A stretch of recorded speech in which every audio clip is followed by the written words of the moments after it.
जहां प्यार और परंपरा का होगा संगम।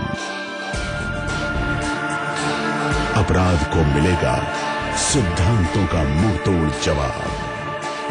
हर दिल गाएगा एक मधुर गान और धरा की धुन पर थिरकेंगे कदम। जी मरुधरा, जिसमें है मनोरंजन का नया आसमान, जिसके रग रग में है राजस्थान। जी मरुधरा, मेरी शान, मेरा अभिमान। अपने निकटतम केबल ऑपरेटर से तुरंत संपर्क करें। जायकेदार खाना, लजीज व्यंजन और स्वादिष्ट पकवान। जितना खूबसूरत है राजस्थान, उतना ही स्वादिष्ट है यहाँ का खान पान। जैसी सौंधी मिट्टी वैसा ही एहसास। जानिए कैसे बनते हैं ये स्वाद के रिश्ते। रजवाड़ी रसोई, शनिवार और रविवार दोपहर 1:30 बजे जी मरुधरा पर। मेरी शान, मेरा अभिमान।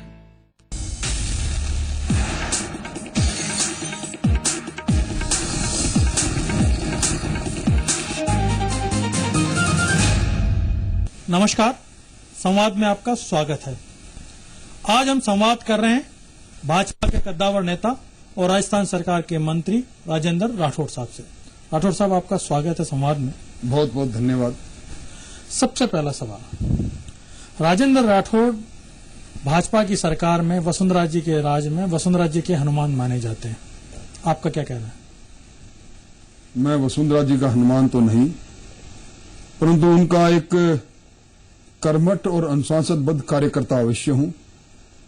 जब से वो राजस्थान की राजनीति में वसुंधरा जी का पदार्पण हुआ है, एक विश्वास का रिश्ता, एक अपनापन का रिश्ता और उनमें जो नेतृत्व गुण के साथ साथ जो पारिवारिक बोध है, उसके कारण से निश्चित तौर पर मैं उन्हें अपना आदर्श भी मानता हूं और अपना मन से कर्म से नेता मानता हूं। राजेंद्र जी, यहीं से एक बात निकल करके आती है कि जितना करीब वसुंधरा जी के राजेंद्र जी रहे, उतना ही वो जो वसुंधरा जी के विरोधी हैं या वसुंधरा जी के जो घोर समर्थक है, दोनों के निशाने पर रहे।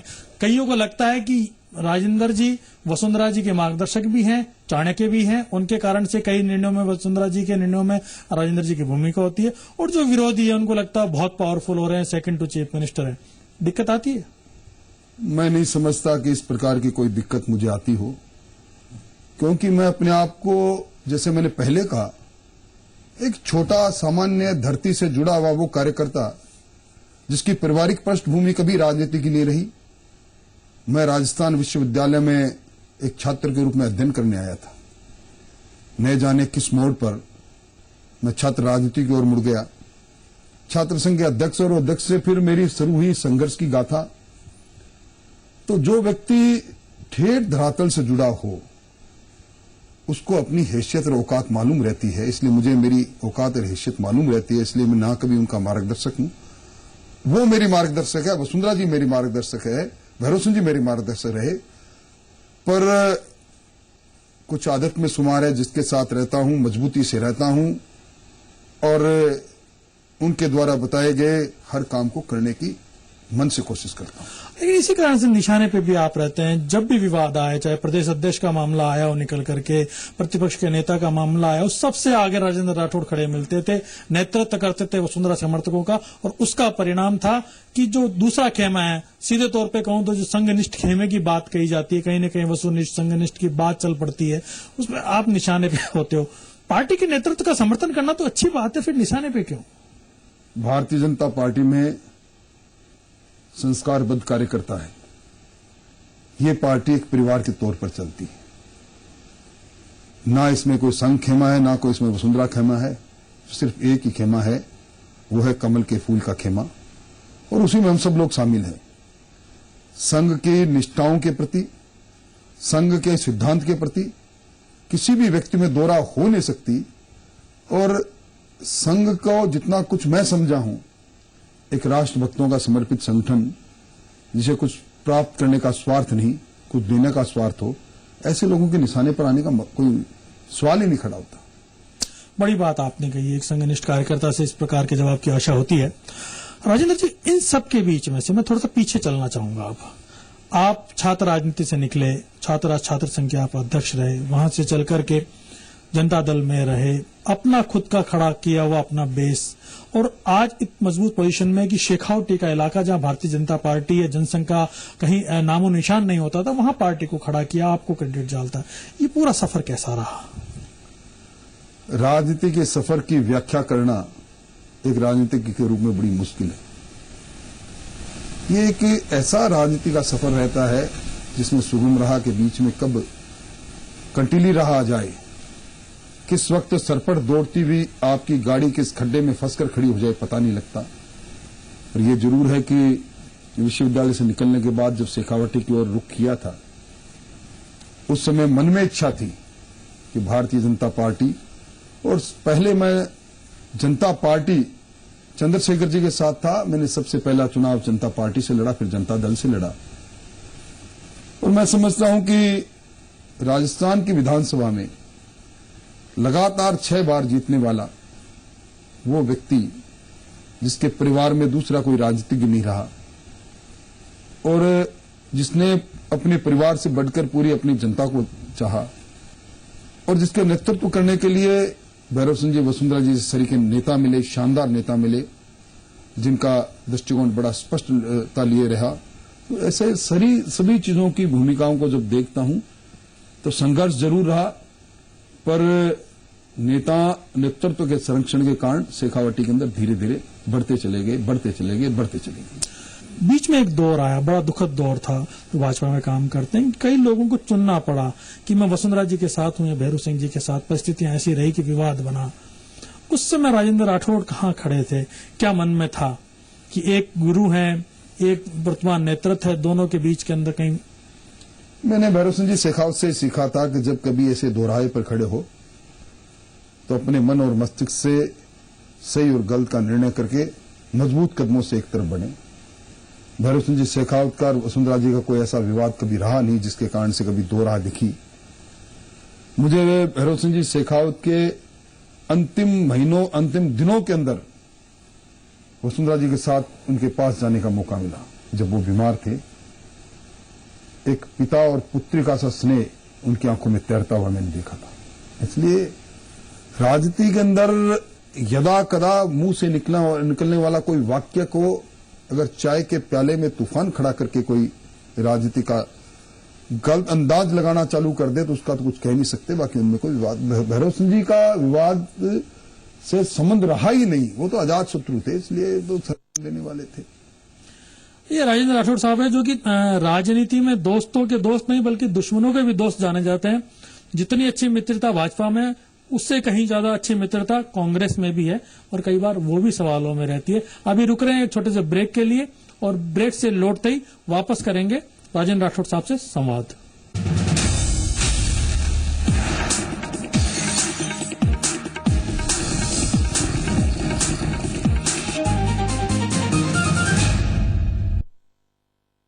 के खाओ खूब पचाओ। माहेश्वरी फार्मास्यूटिकल द्वारा निर्मित त्रिंगासव खून की कमी को दूर करे, तंदुरुस्त और स्वस्थ बनाए। आयुष द्वारा प्रमाणित त्रिंगासव। फ्रेश फ्रूट्स का fresh taste. Tops jam. Life में लाए मजा।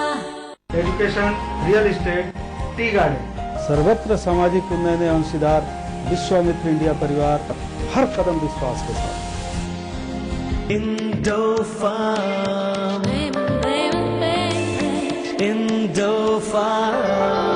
बूंद में चले मस्ती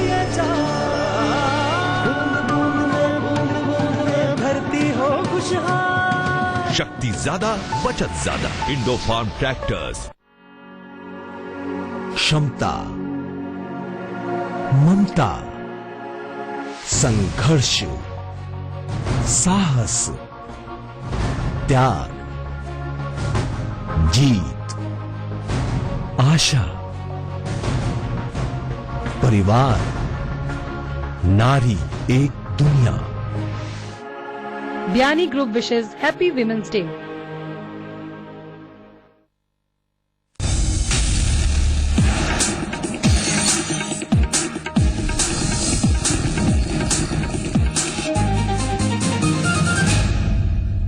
राठौर साहब, भाजपा में आपकी पूरी टीम है, मित्र मंडली है, वसुंधरा जी का आपके प्रति आशीर्वाद और केंद्रीय नेतृत्व तक आपकी तूती भी बोलती है क्योंकि जमीन पे काम है। उससे ज्यादा मजबूत रिश्ते आपके कांग्रेस पार्टी में देखने को मिलते हैं। विरोधी और दोस्त दोनों ये कहते हैं कि कई हद तक कांग्रेस को भी साथ करके रखते हैं राजेंद्र राठौड़, यहां तक कि वहां के निर्णयों में आपकी भूमिका होती है। सामने कौन चुनाव लड़ेगा वो तय राजेंद्र राठौड़ करते हैं। तो इतना मजबूत रिश्ता। मेरी ऐसी कोई भूमिका नहीं, पर यह स्वीकारने में मेरे को हिचक नहीं कि हमारे साथ जिन लोगों ने विश्वविद्यालय और महाविद्यालयों की राजनीति से सक्रिय राजनीति में अपना पदार्पण किया हो, उनके साथ रिश्ते रहें। कांग्रेस के कदावर नेता महेश जोशी, रघु शर्मा, इन सब लोगों के साथ और इनके समकक्ष अन्य लोग बाग भी, कई विधायक कह जाए गंगा साय हो या दूसरे हो, जिनके साथ विश्वविद्यालय के दिनों में जब हम काम किया करते थे, तो मैं विश्वविद्यालय के समय में किसी एक संगठन के साथ जुड़ा हुआ नहीं था। एक ग्रुप पॉलिटिक्स हुआ करती थी जिसमें हम सब लोग थे। बहुत वर्ष बीते, जिंदगी के कई शामें, कई महीने बीते साथ में, इसलिए रिश्ते बनते चले गए। आज भी रिश्ते हैं। पर आपने देखा होगा विधानसभा में जब कभी भी तकरार हुआ, इकरार हुआ, प्यार हुआ, इन्हीं लोगों के साथ हुआ। जब कभी अपनी हदों के अंदर अपनी बात को मजबूती से कहने का अवसर मिला तो उसमें कोई चूक ना उन्होंने। संसदीय मंत्री फ्लोर मैनेजमेंट में भी आपके रिश्ते कहते हैं कि बहुत काम आते हैं, चाहे सत्ता में हो चाहे विपक्ष में हो। निश्चित तौर पर संसदीय कार्य मंत्री की भूमिका एक बड़ी भूमिका है और इसकी भूमिका की सफलता इसी बात को है कि सभी दलों में आप सर्वमान्य कैसे हो। विधानसभा के संचालन के अंदर अहम भूमिका, और इस कारण से रिश्ते बनाने भी पड़ते हैं, रिश्ते बनते भी हैं। पर रिश्ते अगर आप सोचो कि आप कैजुअल रिश्ता बनाओ तो वो रिश्ता चंद दिन, चंद महीनों तक रहेगा। रिश्ता अपनापन का रिश्ता, लंबा रिश्ता चलता है। इन सबके बीच में अशोक गहलोत साहब के साथ आपका रिश्ता हमेशा से कई बार देखने को मिला, बहुत तलखी वाला रिश्ता रहा। व्यक्तिगत स्तर पर मतलब मुकाबला नजर आता है, सदन में भी बोलते हैं तो कई बार जिसको कहते हैं कि आंखों की टकराहट तक नजर आती है। ऐसा क्यों? पिछले 5 साल का कांग्रेस की सत्ता का कार्यकाल अगर हम देखें तो एक नई राजनीति प्रारंभ की थी जिसके अगुवा बने थे अशोक जी गहलोत। उस राजनीति को मैं कह सकता हूं प्रतिशोध की राजनीति। शायद उनके मन में गुमान था कि मैं सामने जो प्रतिपक्ष में बैठे हैं उनको प्रताड़ित करूंगा, उनको साजिश करके झूठे मुकदमे में फंसाऊंगा, या मैं जांच के नाम पर सरकारी एजेंसियों का इस्तेमाल करके उनको भयक्रांत करूंगा। आपने देखा होगा पूरे 5 साल में सिवाय वसुंधरा जी पर हमला बोलने के अलावा और या हमारे जैसे छोटे कार्यकर्ताओं को निशाने पर साधने के अलावा उन्होंने कुछ किया नहीं, जो राजस्थान की संस्कृति में, राजनीतिक संस्कृति में लोगों ने कभी देखा नहीं, कोई लोगों ने कभी सोचा नहीं।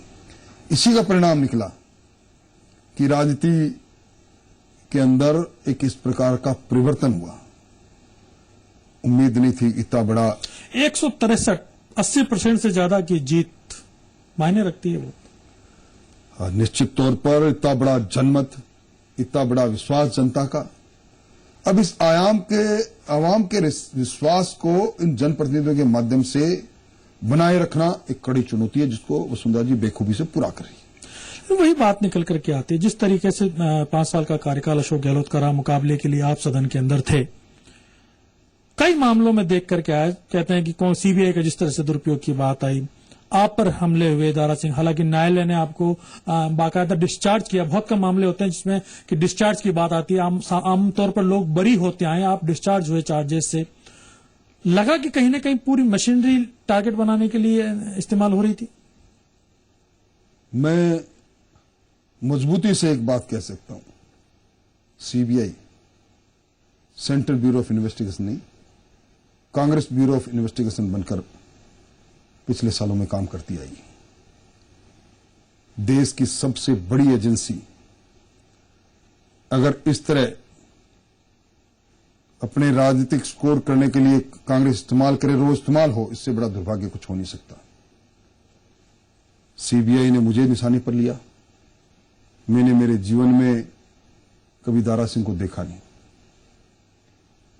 मैं इस सूबे का 6 बार का एमएलए हूं, 3 बार सरकारों में मंत्री रह लिया।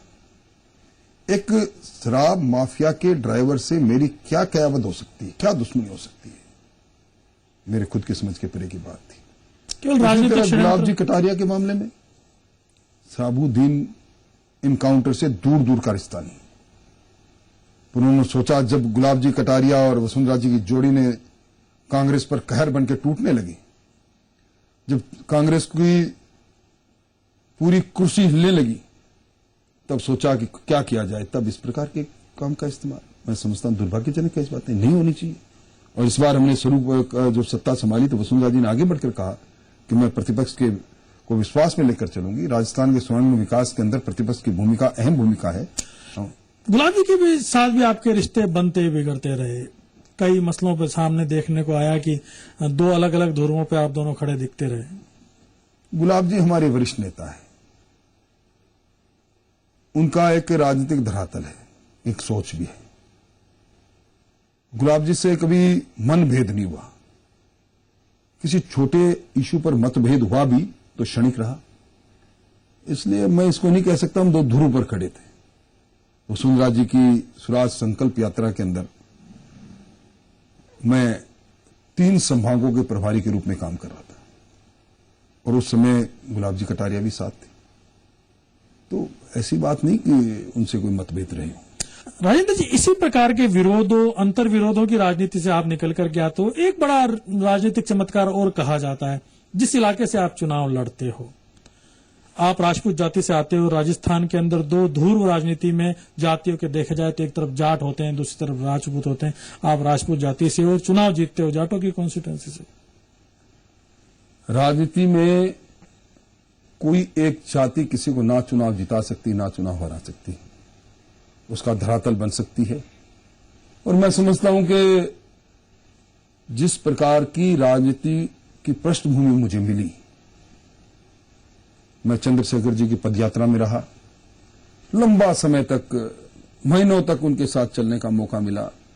पूरा लगता था पूरा हिंदुस्तान उनके समूह के अंदर है, राजस्थान से लेकर महाराष्ट्र, वेस्ट बंगाल तक।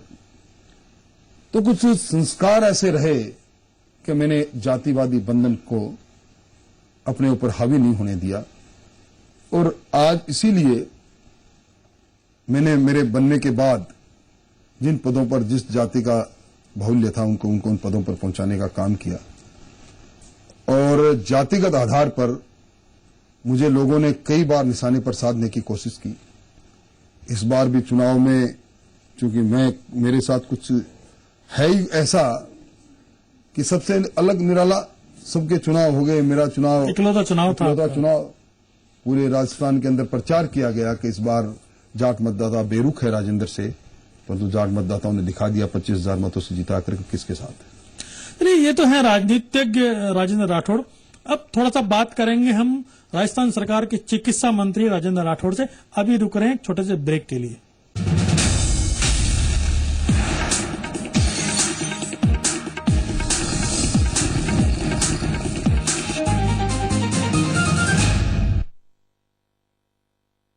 ये मिला स्किन क्रीम, इसको सिर्फ रात में इस्तेमाल करने से आपको मिले फेस प्रॉब्लम से आजादी। अब फेस प्रॉब्लम को कहिए बाय बाय। एली फार्मास्यूटिकल्स द्वारा निर्मित। माननीय मुख्यमंत्री श्रीमती वसुंधरा राजे के जन्मदिन पर हार्दिक शुभकामनाएं एवं बधाई। राज के पुरोहित, अध्यक्ष जालौर सिरोही डेवलपमेंट बोर्ड। जम के खाओ, खूब पचाओ। माहेश्वरी फार्मास्यूटिकल द्वारा निर्मित त्रिंगासव खून की कमी को दूर करे, तंदुरुस्त और स्वस्थ बनाए। आयुष द्वारा प्रमाणित त्रिंगासव। सवाल सरकार का हो या आम आदमी के सरोकार का, मुद्दा देश का हो या प्रदेश के आवाम का, हम करते हैं आपके साथ हर मुद्दे से जुड़ी बात। उठाते हैं आपकी आवाज हर शनिवार और रविवार सिर्फ जी मरुधरा। अपनाइए मिला स्किन क्रीम, इसको सिर्फ रात में इस्तेमाल करने से आपको मिले फेस प्रॉब्लम से आजादी। अब फेस प्रॉब्लम को कहिए बाय बाय। एली फार्मास्यूटिकल्स द्वारा निर्मित। फ्रेश फ्रूट्स का fresh taste. Tops jam, life में लाए मजा।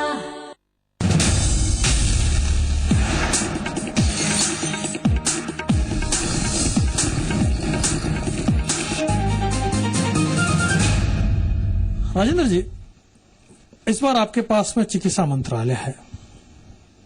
5 साल प्रदेश के अंदर बहुत बात हुई मुफ्त दवा की। सरकार जाते जाते मुफ्त दवाइयां मिलना भी शुरू हो गई, इंसान से लेकर जानवर तक सबको। आप लोगों ने बड़े सवाल उठाए, हकीकत क्या है मुफ्त दवा योजना की? राजस्थान में पिछली सरकार ने अपने सरकार के जीवन के अंतिम 6 महीनों के अंदर घोषणाओं का अंबार लगा दिया। मुफ्त दवा योजना, मुफ्त जांच योजना। उसके साथ ये नहीं सोचा कि जो मुफ्त में दवा बांट रहे हैं वो किन हाथों से बांट रहे हैं। पूरे देश के अंदर फार्मेसी एक्ट बना हुआ है। आप दक्ष फार्मासिस्ट के अलावा दवाई का वितरण नहीं कर सकते। सर्वोच्च न्यायालय के कई निर्णय हैं। ये देखा नहीं कितने फार्मासिस्ट हमारे पास दवाई योजना चालू करते। ये देखा नहीं कि मुफ्त जांच के लिए हमारे पास संसाधन है या नहीं, आधारभूत संरचनाएं है या नहीं है। हमारे पास वो दक्ष हाथ है नहीं जिसको रेडियोलॉजिस्ट के रूप में, पैथोलॉजिस्ट के रूप में जिसका इस्तेमाल हमें रेफरल हॉस्पिटल और डिस्ट्रिक्ट हॉस्पिटल में करना है। पर चूंकि लोगों को भ्रमित करने की कोशिश थी, इसलिए योजना आनंद फानन ने चालू की। मैंने आकर इन योजनाओं को किस प्रकार वास्तविक रूप से जन कल्याण के लिए, जनता के लिए मुफ्त दवाएं लोगों को मिलती रहेगी। निश्चित तौर पर हमने आते ही वसुंधरा जी ने घोषणा की थी कि मेरी सरकार कोई इस प्रकार के चश्मे से उस क्षेत्र की ओर दृष्टि नहीं डालेगी जिसके अंदर। आप कैसे बांटोगे? कहाँ फार्मिस्ट है? हालात ये है कि डॉक्टर नहीं है, मेडिसिन देने के लिए वहां पर कर्मचारी नहीं, कंपाउंडर नहीं, कैसे योजना चलेगी? वही हालात रहने वाले हैं। चुनौती है और चुनौतियों को स्वीकार भी कर रहे हैं। मुद्दा यह है कि जो मेडिकल चिकित्सा, उसका इंफ्रास्ट्रक्चर राजस्थान के अंदर नहीं है। मेडिकल चिकित्सा राजस्थान से कहीं दूर दूर तक लेना देना नहीं है। न तो नर्सिंग कॉलेजेस हैं प्रॉपर, न मेडिकल कॉलेजेस हैं, न फार्मेस्ट कॉलेजेस हैं। इतना बड़ा तबका प्रदेश से बाहर जाता है इस चिकित्सा के लिए। कुछ इसके लिए प्रयास करोगे? मैं इसको स्वीकार नहीं करता। आज सवाई मानसिक चिकित्सालय में आ जाएं, आपको हरियाणा, उत्तर प्रदेश के बहुत से मरीज मिलेंगे। नहीं, मरीज नहीं, मैं चिकित्सा शिक्षा की बात कर रहा हूँ। मेडिकल कॉलेजेज आप लोग खोलने की कोशिश करें, नर्सिंग कॉलेजेज लाएं, जिससे कि ये इंडस्ट्री भी डेवलप हो, इस एजुकेशन के अंदर राजस्थान के लोग आगे बढ़े और अंतों तो आपके डिपार्टमेंट को लोग मिले। आपने सही सवाल किया। ये बात सही है कि हमारे राजस्थान में भी बहुत बड़ी गुंजाइश है। जो विश्व स्वास्थ्य संगठन ने जिस अनुपात में मरीज का अनुपात और चिकित्सक का अनुपात, मरीज का अनुपात और नर्सेज का अनुपात बता रखा, उसके आधार पर हमारे पास बहुत से अभी हमें नियुक्तियां और करनी है। और आज बहुत बड़ी आवश्यकता भी है कि हम निजी क्षेत्र के अंदर, सरकारी क्षेत्र के अंदर मेडिकल कॉलेज खोलें, मेडिकल यूनिवर्सिटी खोलें, नर्सिंग कॉलेज और फार्मेसी कॉलेज खोलें। इस ओर हम बढ़ रहे हैं। और पिछले, मुझे स्वीकार करने को गुरेज नहीं कि पिछले 10 सालों के अंदर इस क्षेत्र के अंदर राजस्थान ने प्रगति की है। वसुंधरा जी ने जिस चीज को प्रारंभ किया था उस पर राजस्थान आगे निकल रहा है। और जिस प्रकार की सेवाएं हैं, पहले कोई कल्पना नहीं करता था कि कोई ऐसा टेलीफोन नंबर भी होगा जिसको घुमाने से एक एम्बुलेंस आ जाएगी, वो दुर्घटना स्थल से पास के हॉस्पिटल में। ये भी बड़ा मुद्दा है। हमारे अस्पताल बीमार जाता है, उल्टा ज्यादा जाकर बीमार हो जाए, गंदगी के अंबार है। एम्बुलेंस के हालात तो इस कदर है कि बिना पहियों के आपको एम्बुलेंस खड़ी मिलेगी, कहीं डीजल नहीं है, कहीं ड्राइवर नहीं है। इतनी अच्छी योजना वसुंधरा जी लेकर के आई थी पूरे प्रदेश के अंदर। पिछली बार तो आपका चुनावी मुद्दा था एक तरीके से एम्बुलेंस, और आज खत्म हो गया पूरा। देखिए, ये बात सही है कि बहुत बड़ी सुधार की गुंजाइश है, बहुत बड़ा सुधार हमें करना पड़ेगा। अभी हमारी सरकार के दूध के दांत भी नहीं टूटे, पर एक आमूल चूल परिवर्तन चिकित्सा संस्थाओं में नजर आएगा। आप जाकर देखें, आपको पहले से बेहतर सफाई नजर आएगी। आप जाकर देखोगे तो चिकित्सक अपना एप्रिन पहने हुए समय पर बैठा नजर आएगा। पर फिर भी मैं स्वीकार करता हूं कि बहुत चुनौती है। चुनौती को स्वीकार भी करेंगे, क्योंकि जब कभी स्वास्थ्य मापदंडों की चर्चा होती है तो राजस्थान फिर उसी श्रेणी में खड़ा मिलता है जिसको लोग कहते हैं बीमारू राजस्थान। ये बीमारूपन का कलंक राजस्थान के माथे से पूछा जाए, ये मेरा सबसे बड़ा सपना है। और मैं कोशिश करूंगा स्वास्थ्य मंत्री के रूप में कि मेरा ये सपना साकार हो और हम स्वाभिमानी और स्वस्थ राजस्थान की परिकल्पना को पूरा करें। बतौर चिकित्सा मंत्री 3 काम जो लगता है कि अगर आप कर पाए तो राजस्थान की चिकित्सा के लिए, राजस्थान के मजलूमों के लिए, राजस्थान के गरीबों के लिए आप कुछ कर पाए, ये मान आपके मन में रहेगा। मेरी इच्छा है कि राजस्थान में प्रत्येक नागरिक को हम स्वास्थ्य बीमा के सुरक्षा चक्र में ले लें। मेरी ये भी इच्छा है कि हमारे चिकित्सालय के साथ पीपीपी मोड पर हम कुछ संस्थाओं को जोड़कर इन चिकित्सालयों के संचालन में अपना सहभागी बनाएं। मेरी यह भी इच्छा है कि हमारे मेडिकल कॉलेज से जुड़े हुए चिकित्सालय रेफरल चिकित्सालय के रूप में काम करे। मेरी यह भी इच्छा है कि हमारे जो नीचे के चिकित्सालय है, विशेष तौर पर हमारे जिले के चिकित्सालय, हमारे उपखंड के चिकित्सालय, उसमें सारे संसाधन हो, विशेषज्ञ हों, ताकि छोटी मोटी बीमारी के लिए राजस्थान की राजधानी और संभाग मुख्यालयों को और गरीब आदमी को भागना नहीं पड़े। राजेंद्र जी, आखिरी सवाल, चुनाव का टाइम है, चुनाव की तिथि हो गई है, बड़ा इलाका आपके क्षेत्र में आता है, शेखावटी के इलाके से झुंझुनू की सीट, आपके इलाके की सीट, क्या टारगेट आपका है और क्या कर पाएंगे? टारगेट मेरा नहीं, टारगेट मेरी नेता का है, मिशन 25, और मिशन 25 हम पूरा करेंगे। आपातकाल के बाद हुए चुनाव में भी एक सीट कांग्रेस ने जीत ली थी, नागौर की, नाथूराम जी मिर्दा से। अब एक सीट भी कांग्रेस नहीं जीतेगी राजस्थान में, ये मैं दावा कर सकता हूं। राजस्थान विधानसभा के चुनाव में सबसे शर्मनाक हार की ओर बढ़ी थी, इस बार उससे शर्मनाक पराजय होगी कांग्रेस की। आप ही के इलाके से आते हैं पूर्व सेना अध्यक्ष वीएस सिंह साहब, इस बार नाम चल रहा है उनका कि सिंह साहब पार्टी के प्रत्याशी हो सकते हैं, स्वागत करेंगे आपके इलाके में अगर प्रत्याशी बन के आते हैं तो? जिन्होंने देश की सीमा की रक्षा के लिए अपने जीवन के बहुत से बसंत दिए, अगर ऐसे कोई नेता चुनाव लड़ते हैं तो स्वागत की बात ही है। और हमारा झुंझुनू जिला तो सबसे ज्यादा वहां पूर्व सैनिक है, कहते हैं कि वहां बच्चा पैदा होता ही सेना में जाकर सीने पर गोली झेलने के लिए है, तो स्वागत क्यों नहीं करेंगे। यह है राजस्थान के चिकित्सा मंत्री और भाजपा के नेता राजेंद्र राठौड़, जिनके साथ आज हमने संवाद किया। अगली बार किसी अन्य शख्सियत के साथ हम करेंगे संवाद। धन्यवाद।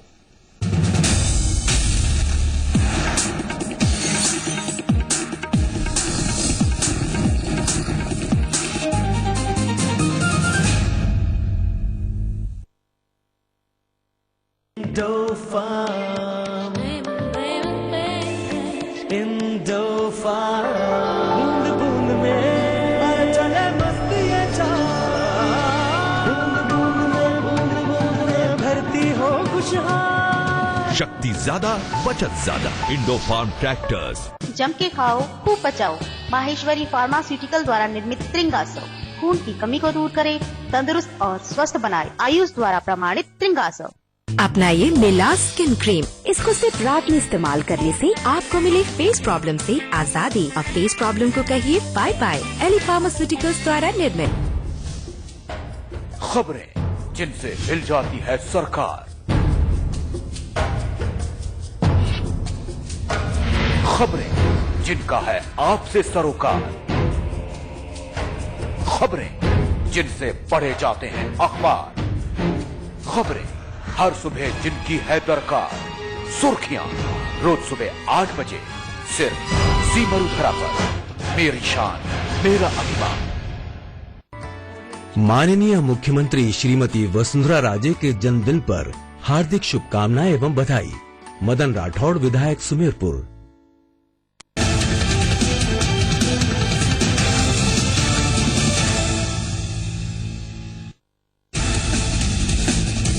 दिल्ली में सिंधिया विला में मुख्यमंत्री वसुंधरा राजे से कार्यकर्ताओं ने मुलाकात की। वहीं कांग्रेस कर्नल सोनाराम ने वसुंधरा राजे को जन्मदिन की बधाई दी। हालांकि इसके बाद सोनाराम के बीजेपी में शामिल होने की अटकलें लग रही हैं। आपको बता दें कि कर्नल सोनाराम 3 बार सांसद और 1 बार विधायक रह चुके हैं।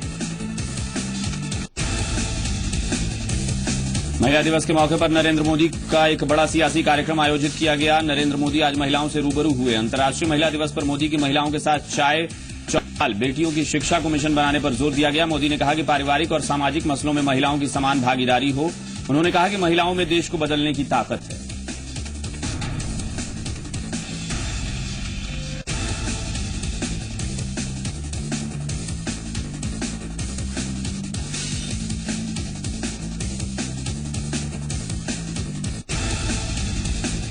अंतर्राष्ट्रीय महिला दिवस पर मुख्यमंत्री वसुंधरा राजे के जन्मदिन के कार्यक्रम का आयोजन बीजेपी महिला मोर्चे को भारी पड़ सकता है। कांग्रेस ने जन्मदिन के आयोजन को आचार संहिता का उल्लंघन बताया है। कांग्रेस की इस आपत्ति के बाद चुनाव आयोग बीजेपी से जवाब मांग सकता है। कांग्रेस ने कार्यक्रम में महिलाओं को गिफ्ट और मिठाइयां बांटने के आरोप लगाए हैं।